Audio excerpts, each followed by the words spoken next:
kažkokia mamos mimika, kažkokia gal tėčio pasakyta frazė, galbūt kito artimo žmogaus ar ne, kažkokia mintis, elgesys iššaukia mumyse tai, kad mus priimtų, mes turime elgtis kažkaip. Kad mus mylėtų, mes privalom būti kažkokie.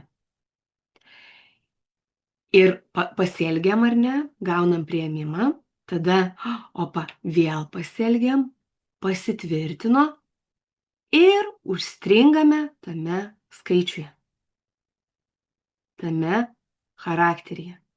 Dievinu tipologijas, įvairias sistemas, kurios padeda geriau pažinti žmogų per įvairius rakursus, tiek veidoskaita, human dizainas. Man tiesiog labai įdomu yra pats žmogus, kaip jisai veikia, kaip mąsto, ir tą aš darydavau nuo vaikystės, nuo mažumės.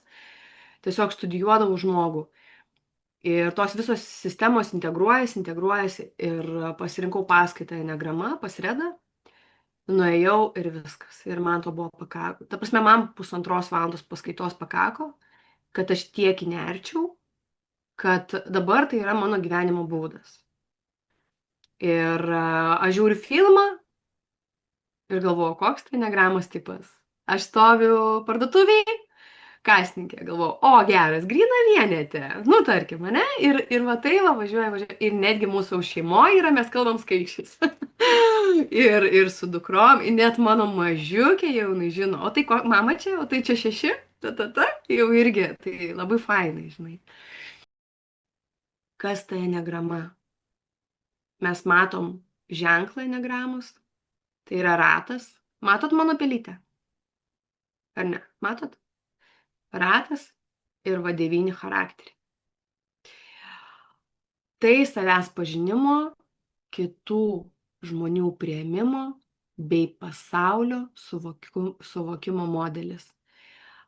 Tai yra be galo gili ir didžiulė sistema, kuriai yra labai daug metų, kuri pripažinta yra visame pasaulyje. Ir ji atskleidžia pasąmoninius motyvus. Pasąmoninius motyvus, kurie suformuoja mūsų elgesį, vertybes, įsitikinimus, bendravimo būdą, viską. Kūno kalbą. Viską apie mus. Kodėl nėra lengva suprasti savo netipo, nes tai yra pasąmonė, pasąmoniniai dalykai. Ir labai dažnai netgi tenka pasivaikščioti, arba žmogus sako, atmetimas įvyksta, ne, čia tikrai ne aš. Tai reikia atkreipti dėmesį, jeigu vyksta atmetimas, irgi, ar ne, pagalvoti, apie ką tai yra.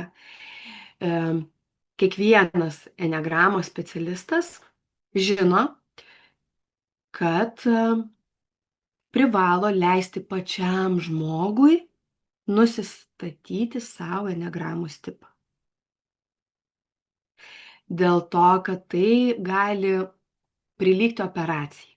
Kiekvienam savas laikas, kiekvienam savas tempas, kiekvienam savas suvokimas apie save. Todėl teigti, žinai, kad tu toks, negalima. Negalima rodyti pirštais, tu toks skaičius, tu anoks. Jeigu žmogus sako, aš save matau tame ir tame, tikrai tikėtina, kad tu toks ir esi, ar ne? Bet šiaip enegrama yra, labai gili ir stipri sistema, kad kažkaip vertinti ir uždėti, kaip ir sako, ne, uždeda į kažkokias dėžutes, ten dar kažkaip, ne, įkalina, ne. Tai kaip tik praplečia, jeigu aš pats sąmoningas ir suvokiu, neuždarau savęs, ne, atvirkščiai. Tai dėl ko dievinu enegramą, nes jinai parodo asmenybės augimo kelią. Tai yra tai, kad ne tai aš sužinojau, sužinojau ir ką? Aš toks, ne? Ne. Tu priimi. Pradžiai tu priimi save tokį, tu suvoki, dėl ko tu toks esi, o tada ką su tuo daryti, ką aš galiu su tuo daryti, kad išsilaisvinti iš savo tų pasąmoninių programų. Tai pagal enegramos filosofiją mumyse yra Aš čia patrauksiu biškį. Visos 9 charakteristikos, tačiau vaikystėje mes užstringame viename iš 9 skaičių. Ir tai ir yra tas bazinis charakteris, kurį naudojame kaip strategiją, kad išgyventi. Nes galvojam, kad tik taip galim išgyventi. Kad tik taip būsim mylimi. Kitaip tariant, kažkokia mamos mimika, kažkokia gal tėčio pasakyta frazė, galbūt kito artimo žmogaus ar ne, kažkokia mintis, elgesys iššaukia mumyse tai, kad mus priimtų, mes turime elgtis kažkaip. Kad mus mylėtų, mes privalom būti kažkokie.